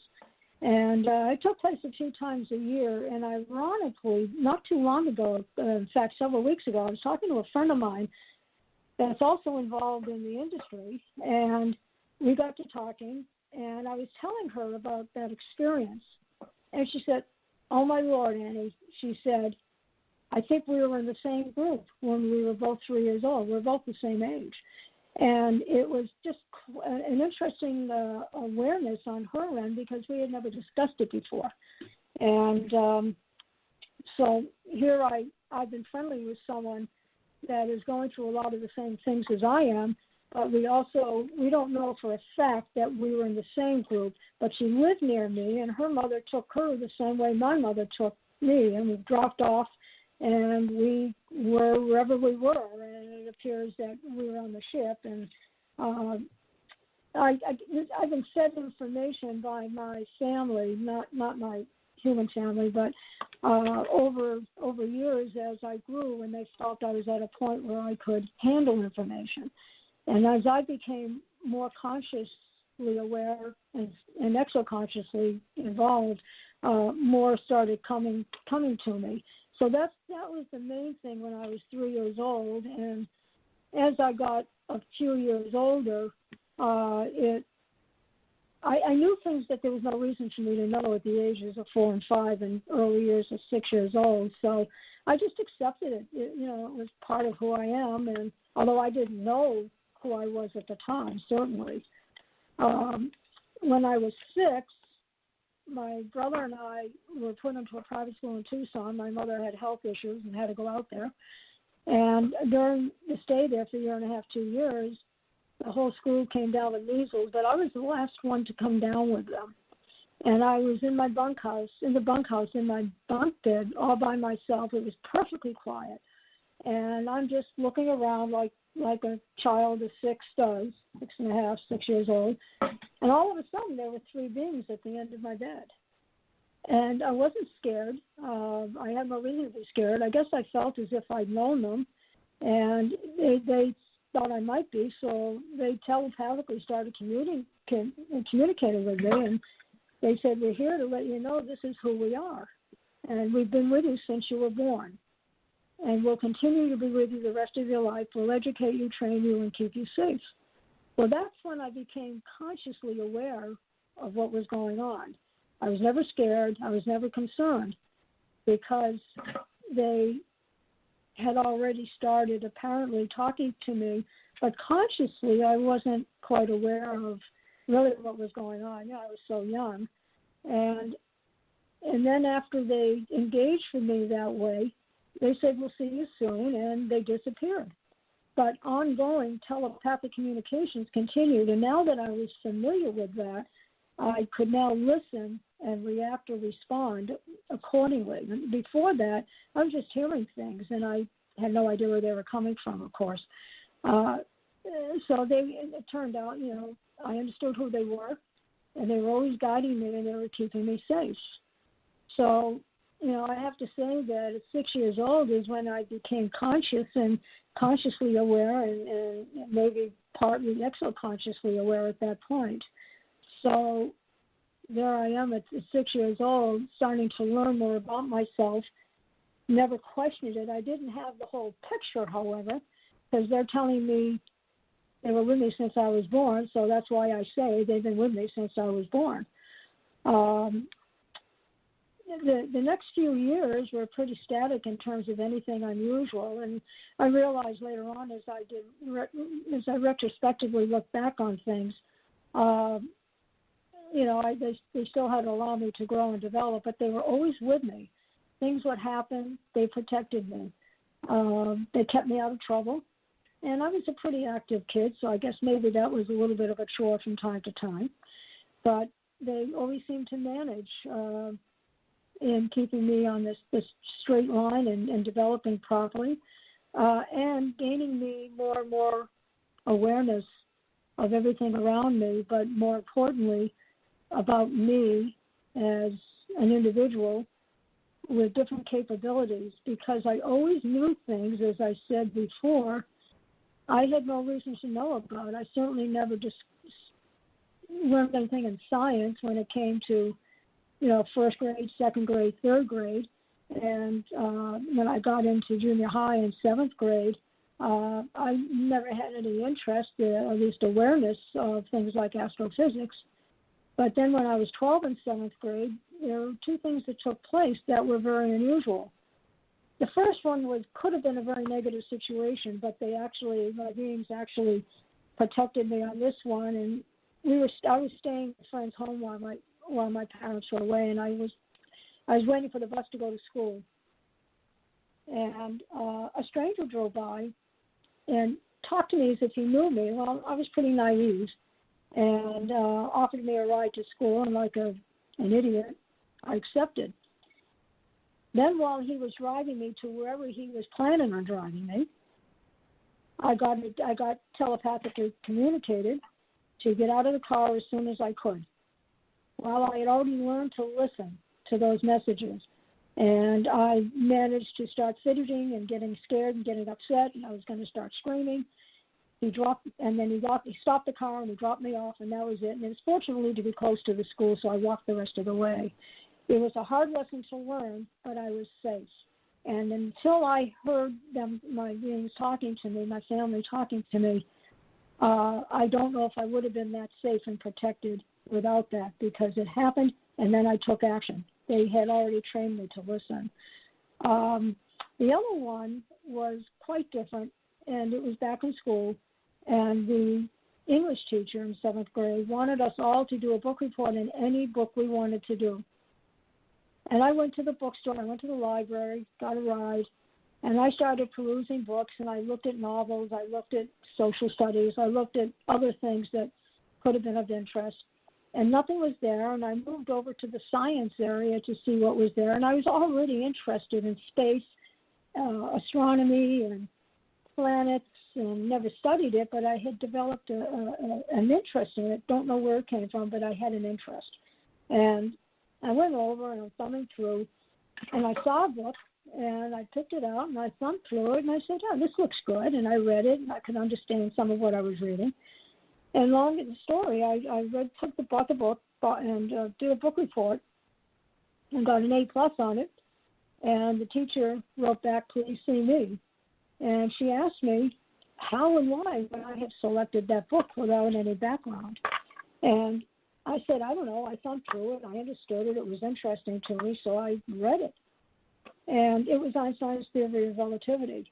So the next thing I knew in school, I have a feeling they were putting me into AP classes at that time, advanced placement. They wanted to. I don't know why I wasn't, but there were a few courses, simple courses that I was moved up into.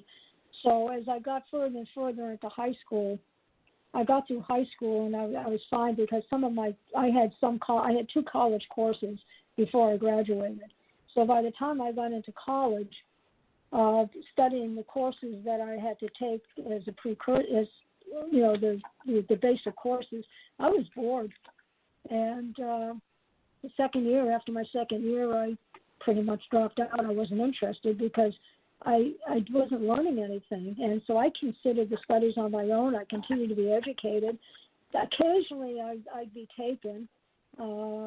It happens when I'm in sleep at night usually, but it wasn't a lot. It was just intermittently because I still had a life that I was building. And I went on from there. And things continued to be a little bit normal between 12 and 17. But and I enjoyed my teen years. The one thing I always ran into was when I was delving in conversation with my peers, age-wise. Conversations were always boring to me. No one had an interest in what I had an interest in. Space and space sciences, as we knew it in those days. Planetary, the science and universe and all that. And that's where my mind was a lot, along with other things, but pretty much into those fields. So it was difficult to have friends of my age because no one had an interest there. They were interested in boys or girls or whatever. And, I had boyfriends and girlfriends, but I had to be careful of my conversations. So that's how it went through my teen years. And as I said, I went to college, and after 2 years, I was just bored. So then life continued, except that in my early 20s, I had the pleasure of meeting my husband. Someone introduced us. I was on contract onto the company he was a part of from the company I was with, and I was in computers and systems analysis and programming at that point. And I was kind of guided into those areas, into the sciences and technology, so I followed those. And when I met my husband, I was introduced to him. It turned out he did contract work for NASA. So I said, okay, this sounds like it's a possibility for me. And long story short, we dated 6 months, and then we got married, and we're married 50 years now. So I guess it worked out. He's worked an individual. out, yeah. Yeah, he's highly intelligent, and we have incredible conversations. He's interested in everything that I'm interested in those areas. I'm interested in business because I did land up being in business and went into the executive suite eventually. And so we have a lot in common that we can share with one another. On the funny side, funny or not, he never knew about me. I never said a word to him, but I exhibited abilities. He couldn't understand how I knew about people that were up to no good, that wanted him to be a part of something.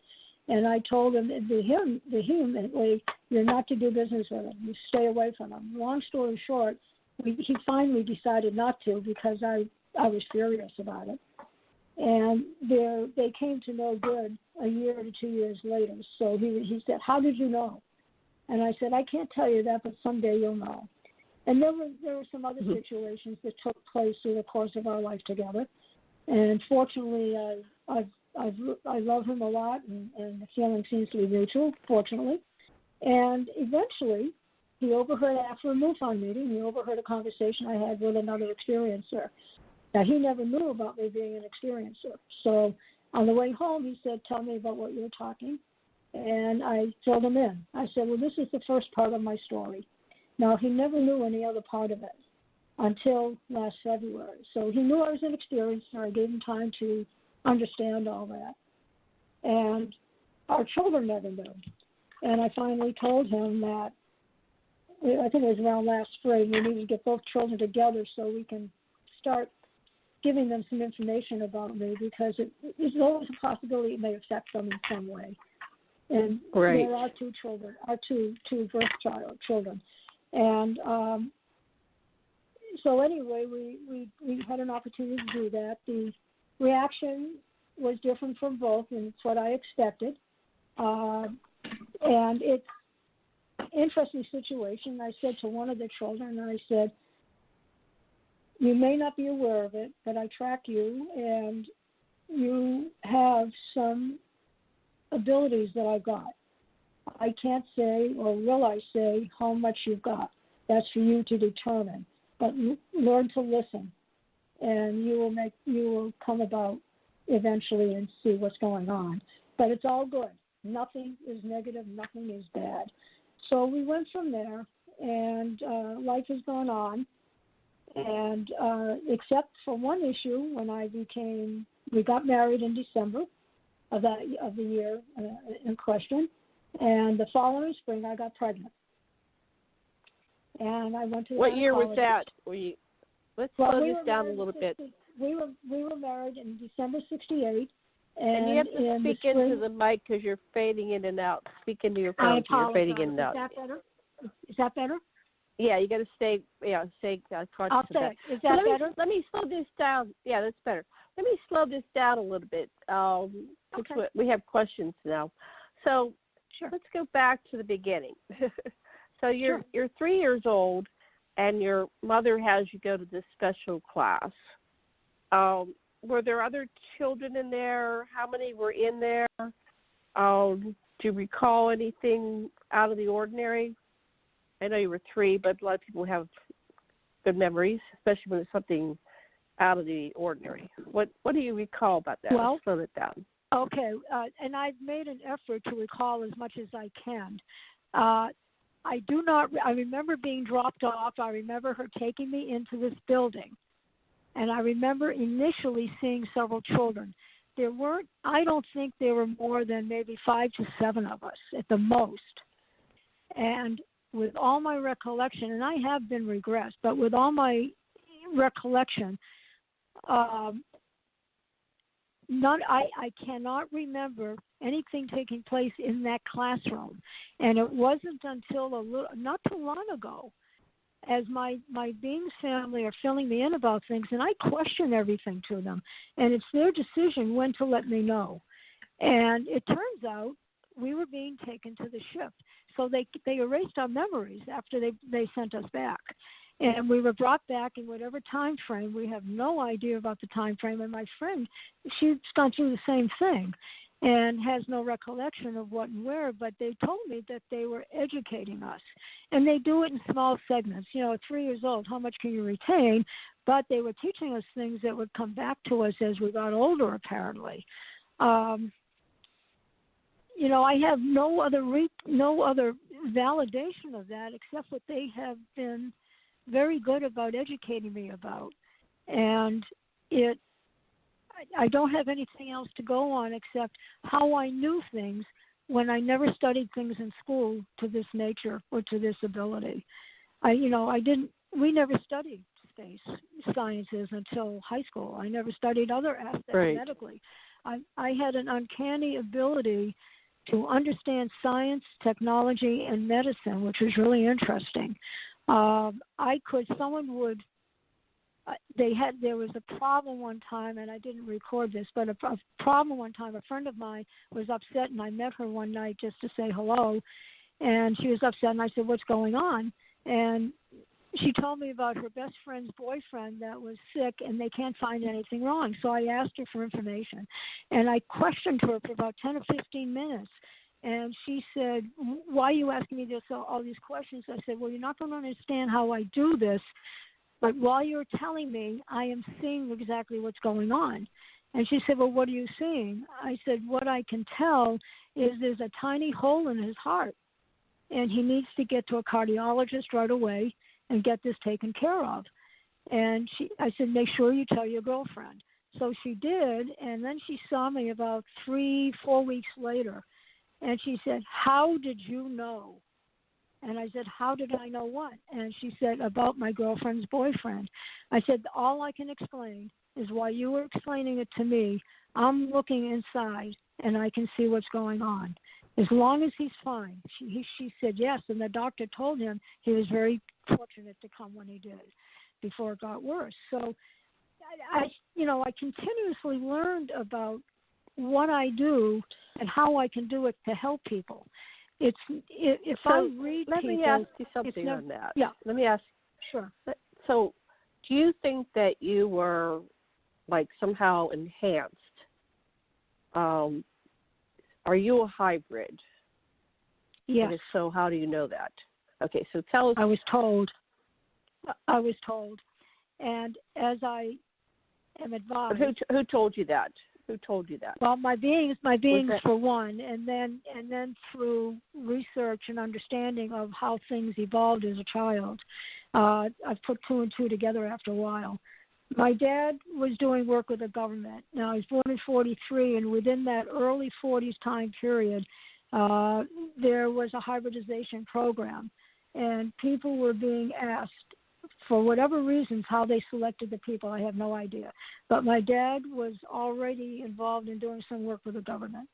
And apparently, as I am advised, and, I can't sit here and write an affidavit. I can only go by what I'm told. And also there are other things that have proven it at this point.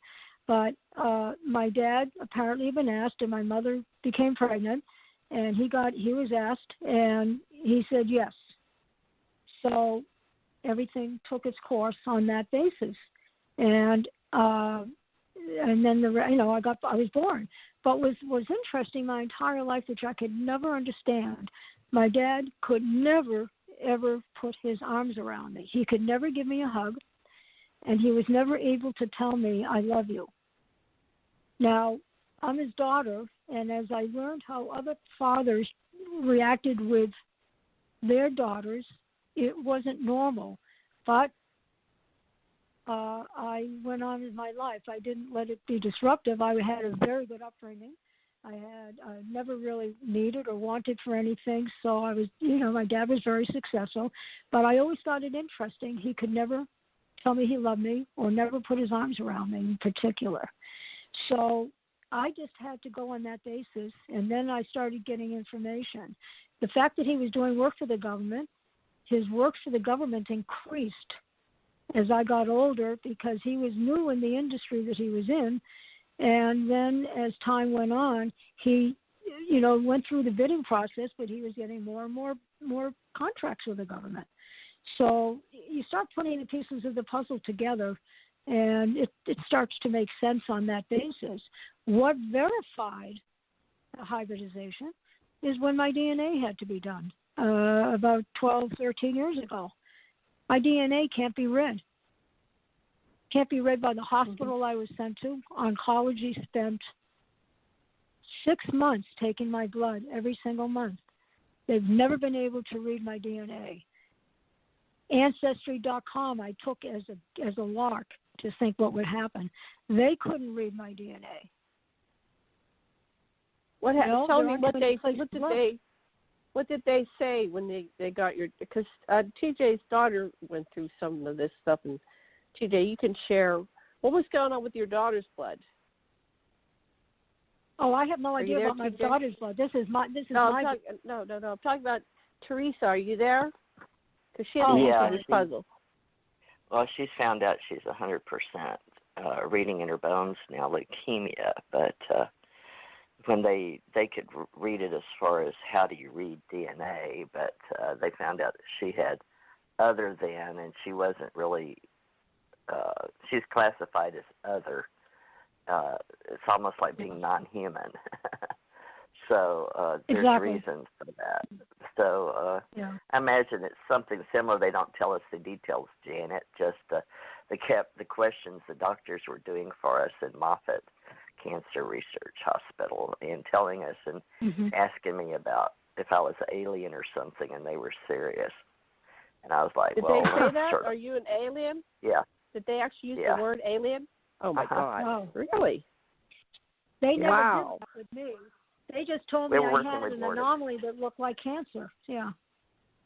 So, presuming there was cancer in my blood, and they couldn't tell what type of cancer, so I had to go to oncology, and it was in a major hospital facility, and 6 months in a row, they can't read my DNA.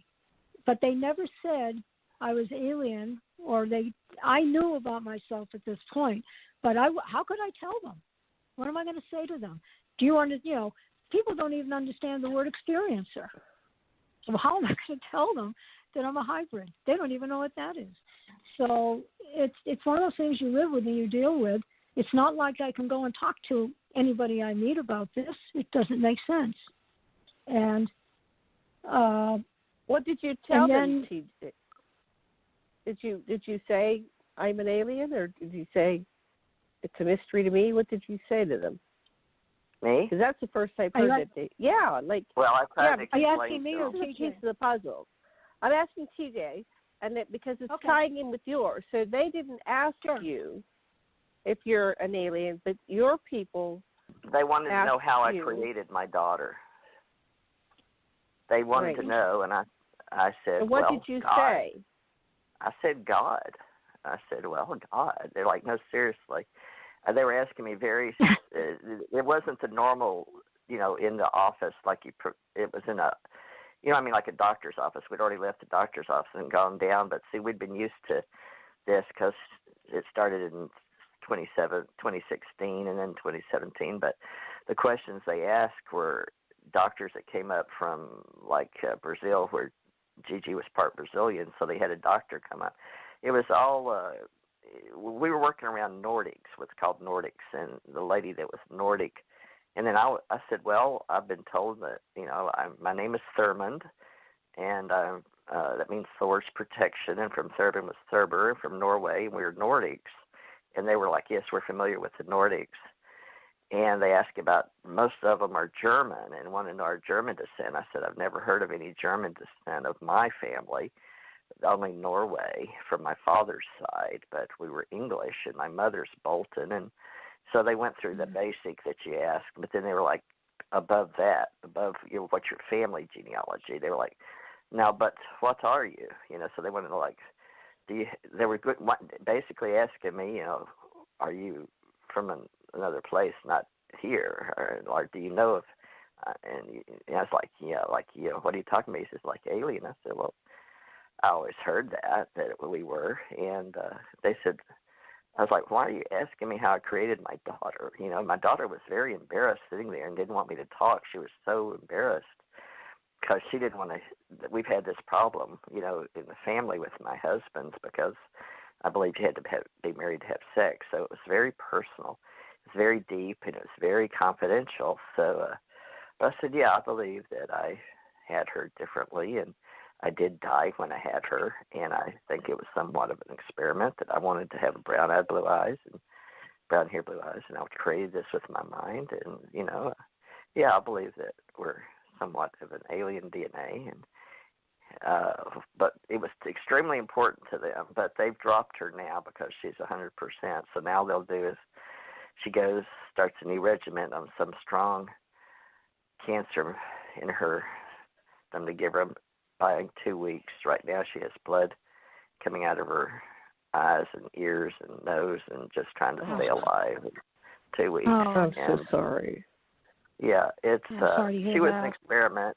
She accepted that she was. She knows she was ET and an avatar. She was born with a tail, and she's related to the movie Avatar. But it's unfortunate that the government spent all this money in her and me both. And when I was born, I knew I was extraterrestrial or had other family, but it's just we didn't talk about it. So what's happened now in 2019 with the realization of losing my husband that was ET hybrid, and then me knowing it, and my child losing her to coming in wanting to fight cancer when we knew we had cures for it.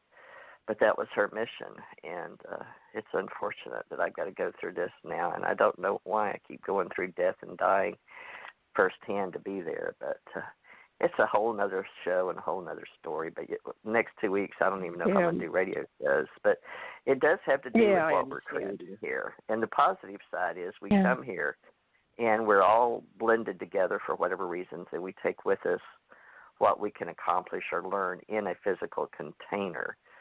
So, we all have our part. We all have our gifts. And for whatever reason, it's very unfortunate because she really wants to live here. But she knows that she's immortal, and we're only passing through here. We call this the bus stop of the galaxy, for those that blend. So back to you. So Janet just wanted to know more about the reality that doctors are dealing with people. I thought that was an important key because, I like to put the pieces of the puzzle together and try to figure out the commonalities. So you're having this experience, and Theresa's daughter's having that experience. Okay, so go on to the, let me see. I got confused now where I was.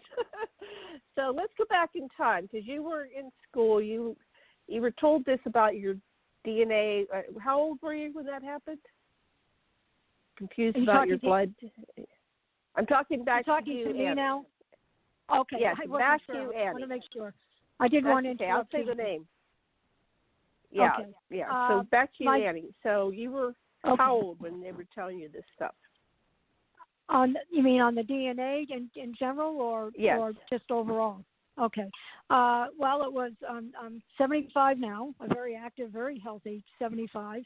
So we're going back. Do the math. Back to around 2005, roughly, and so whatever that is, I was about in my early 30s, maybe 40s. I was probably in my 40s.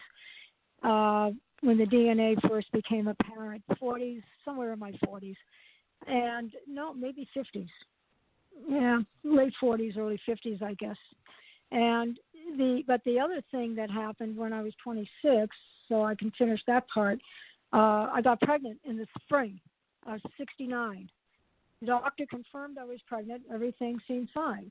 I went back for my first trimester exam. Doctor said, "Where's the baby?" I said, "What do you mean?" He said, "You're not pregnant." Well, turned out I was used as an incubator for a baby.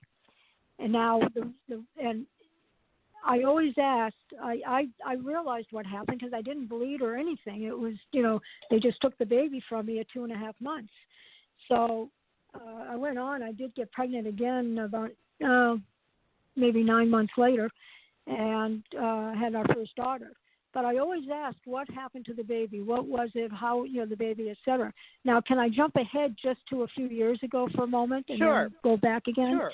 I was at the MUFON Congress, and there was a talk on Meet the Hybrids, and a young lady walked up onto the stage, and I'm not going to use names, but I know who she is. And when she walked up on the stage and approached the dais to speak about her life, my beings, loud and clear, said, "This is the child you've been asking us about since you carried her. This is the baby you incubated for us." The timing, the age, everything was incredibly right on. And I was in tears. I was in tears learning. I have been asking them a good part of my life since I was pregnant with her, and I thank them profusely for letting me know. And I felt like my life turned a whole new corner because now I understood something. I was aware of it. Not that I understood it, but now I was given that information, and I asked if I could introduce myself, and they said, "Well, it's not normal for you to do that.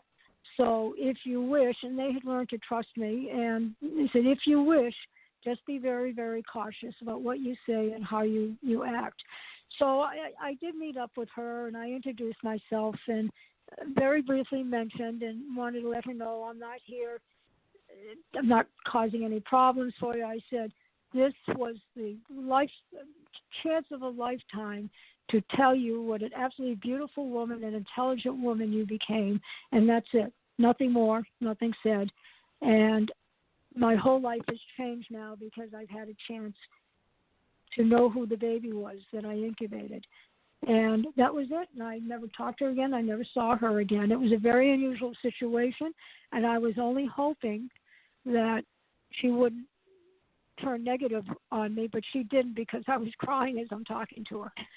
So I didn't stay long. I just thanked her for that opportunity, and that was it.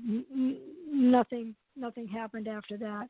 I got pregnant, as I said, about 9 months later. I got pregnant again and went on, and we had our family.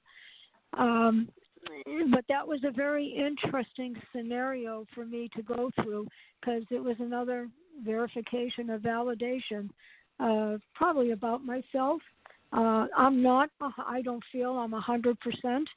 hybrid. I don't have any external features that appear to be of anything but human. Internally, I did when I had an appendectomy. It was an emergency. Doctor said an hour, maybe an hour is, they go in, they take it out, they stitch you up. And it took 2.5 hours. Well, it turns out, I found out later from my mother that they couldn't find my appendix. It wasn't where it was supposed to be. So that was something else that was apparent about me. And a lot of other things have to do with capabilities. Some people will say, well, some humans have that. Well, that could be true. Mine may be excessive and all that. Things that I can see, things that I can hear, things that I can just know about. The 7th grade, there was no way I ever knew about Einstein's theory of relativity when I opened up that book. And yet I understood it when I read it. Now, I can't go into a room and teach astrophysics. I can't go in and teach practical physics of any kind. I took basic physics as a course that I had to in school, but other than that, that's where it stopped. But I have an interest in it. So you just go, and they just guided me the whole way. So I was very ill when I was 27 in the hospital. Actually, they weren't sure I was going to last. I had first gallbladder surgery, but the doctors and attendants never bothered to keep checking my blood. They never checked my liver readings, and I landed up being very ill, was rushed in an emergency to a major hospital, and they weren't sure I was going to make it through the night because they started losing me the night before I was scheduled for surgery, and I just managed to get to the buzzer. I didn't want to have that pain anymore, and my being said, we're not taking you now. We've got to get you through this. It's not your time. We have a lot more for you to do in this life. So who am I to argue with my beings? I knew who they were, and I got through that the night, but then on the operating table, it was supposed to be a 2-hour surgery. They knew what to do, and I went in to do it, but it took 4.5 hours for that surgery. And the reason I knew is because I always look at a clock if I have to go into surgery when I'm in the OR and they put me on the table. Then I always look at the clock again when I'm in recovery, and I ask, how long have I been here? And I did that. And I asked, how long have I been here? Because here it's 4:30 in the afternoon. I went out under anesthesia at 9:30, 10 o'clock. And they said, you've just been here about 10 minutes. And I said, what happened? And they said, what do you mean? I said, I went into surgery at 9:30, 10 o'clock this morning. It was only supposed to take a couple of hours. Well, of course, the nursing attendant said, I don't know. Well, it wasn't until a few weeks later, after I was home. I was in the hospital a good 3 weeks, and I came home, and I was fine now. And the surgeon's nurse, the surgeon's wife called me. The surgeon and his wife are good friends of my family. So she called to see how I was doing, and in the process of conversation, she said, you know how lucky you were, young lady? And I said, I think so. She said, they lost you twice on the table, and they almost couldn't revive you. So here is another issue. I can say the surgeons were great and all that, but those beings were always over me. They weren't ready for me yet. I was ready to go. They weren't ready yet. So I just have to accept it as I feel and know it was. Unfortunately, a lot of things could have been a lot more negative for me, and they turned out to be positive, even though looked like I was on the way out of this life. And I was willing to go. I had been in a lot of pain for a good year, and they just weren't ready for me, so they did whatever they could to keep me going, and they were very successful. So, anyone could put what they want to that story. I'm the one that lived it, and I'm also the one that continues to live with them in my life on a regular basis. Barely a day goes by when they don't tell me something or guide me with something, whatever it may be, that I'm doing. Even when I'm investigating a case of possible abductees with some of the work I do, very often, I'll get stories, I'll ask questions, and and I'm searching for an answer, and then all of a sudden I'm being downloaded with some information. And I don't present that information as a matter of fact. I present it as it's possible that this could be what's going on, because I have to be able to validate it and verify it with as many facts as I can. Now, with some of my cases, I ask them to get things checked, and I asked them to get DNA. And in one particular case, he was very astute. And he was a case assigned, and he had a buzzing in his ears, and he couldn't get it to stop. And he got an otoscope to look in, and he lit it up, and he had an implant. And he wanted to know he couldn't figure out how to get rid of the buzzing. And I said, you've got some ETs working with you, so start communicating with them. Tell them that they've got a defective implant in your ear and ask them to remove it. And I said it could take a while for that to happen. You have to make contact with them. Well, he ended up calling me about 4 nights later, and he said, you're not going to believe this, but the buzzing stopped. And I said, do you think they removed it? And he said, no, I checked, and it's still there. And then he called me again the next day, and he said, guess what? And I said, what? And he said, they put another implant in my other ear so they could track me.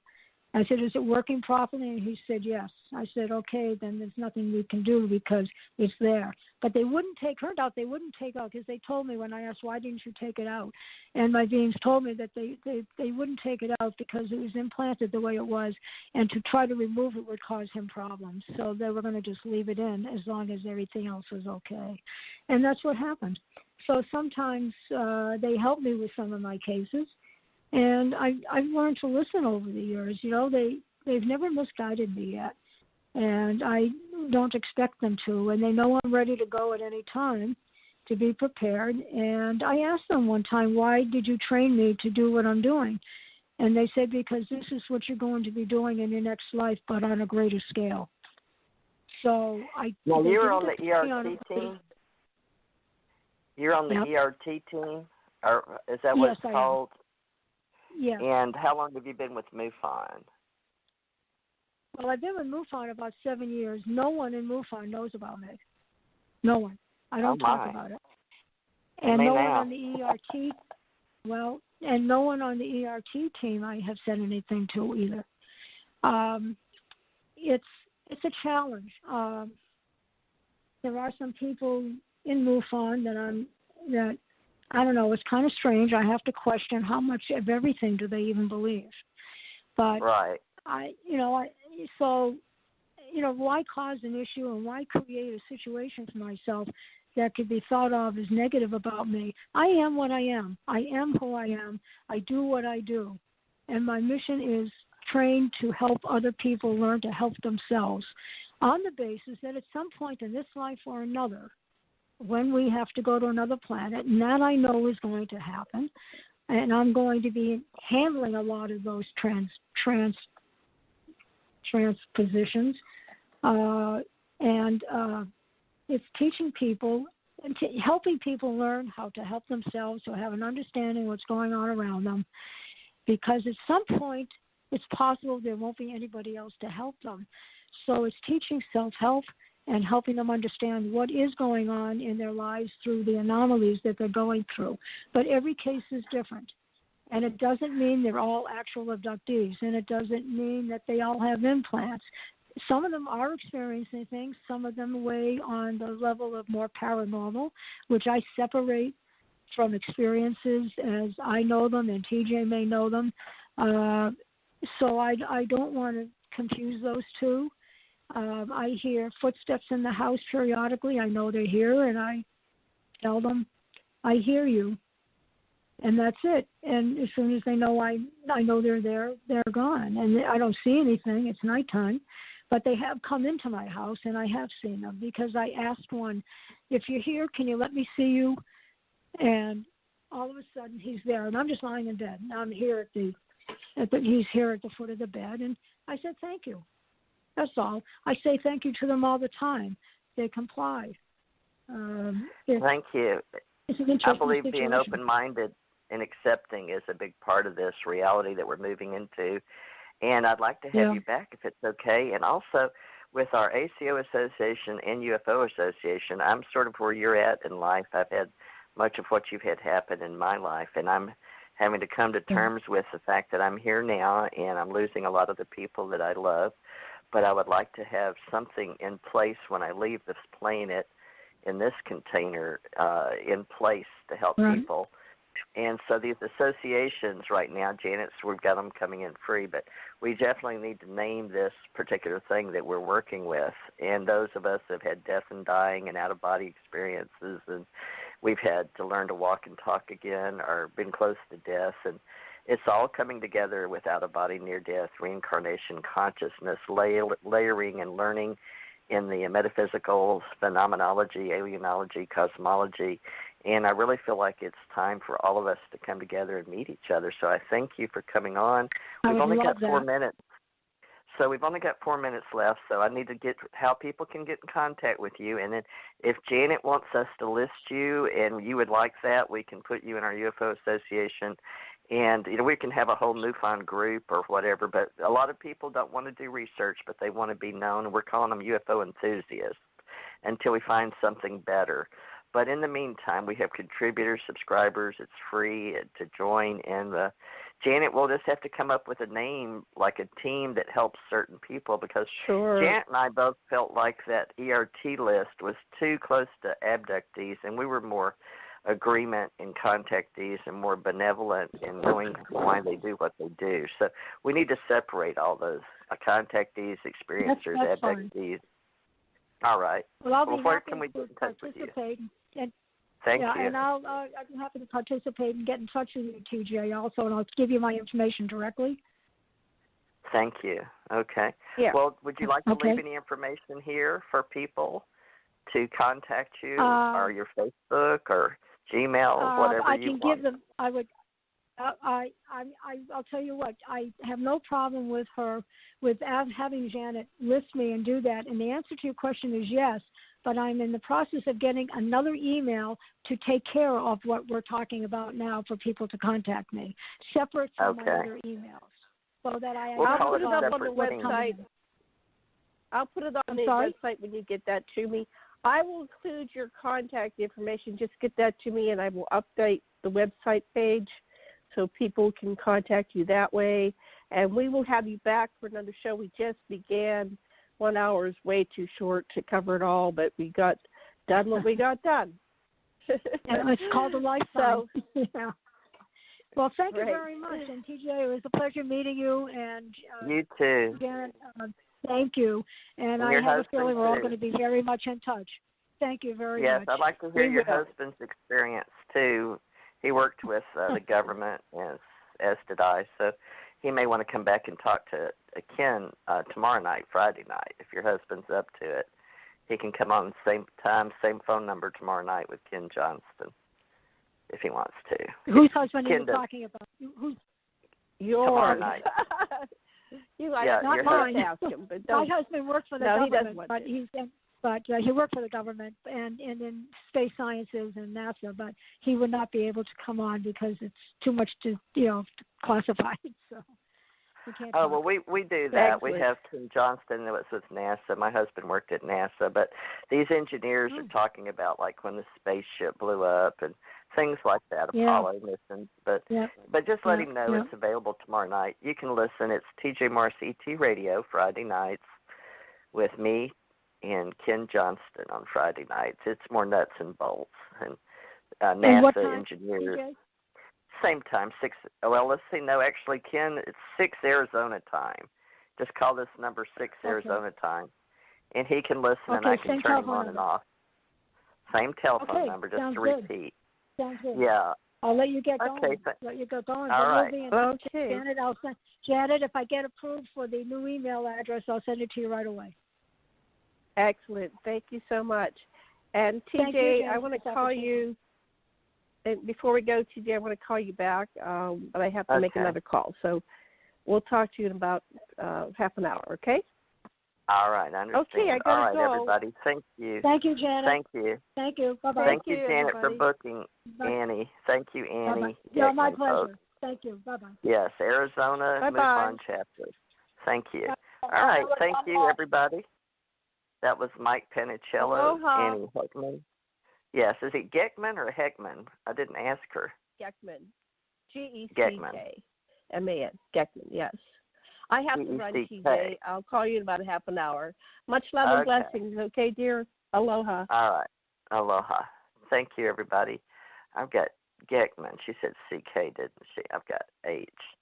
Well, we'll have to fix that, won't we? So we'll try to get more information of people that we're going to be interviewing folks in the future. So thank you, everybody, for tuning in, and we appreciate your time. We'll be back here tomorrow night with our ACO, Allied Command Organization, more space, interesting information, the old history and people, and we don't have to talk classified, but we can talk about what we do know. And so it's just sort of fun to see how engineers and space astronauts think, and Ken Johnston is very good at that. So tomorrow night, Allied Command Organization, ACO.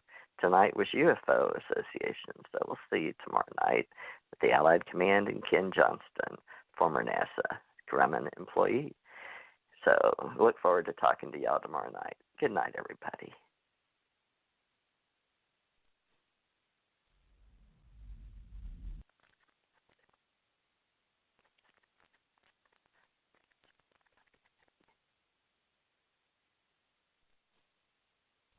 So you're ready to ask the biggest question of your life, the only question before that question. How do you find the perfect ring to ask it with? With the incredible selection of diamonds at Jared and our price match guarantee, you can dare to stop searching and find the perfect diamond at a price you'll love. Visit your local Jared store today and dare to be devoted. We promise to match any price on a like loose certified diamond of the same quality from any other jewelry retailer. See jared.com/price match for details. So you're ready to ask the biggest question of your life, the only question before that question. How do you find the perfect ring to ask it with? With the incredible selection of diamonds at Jared and our price match guarantee, you can dare to stop searching and find the perfect diamond at a price you'll love. Visit your local Jared store today and dare to be devoted. We promise to match any price on a like loose certified diamond of the same quality from any other jewelry retailer. See jared.com/price match for details.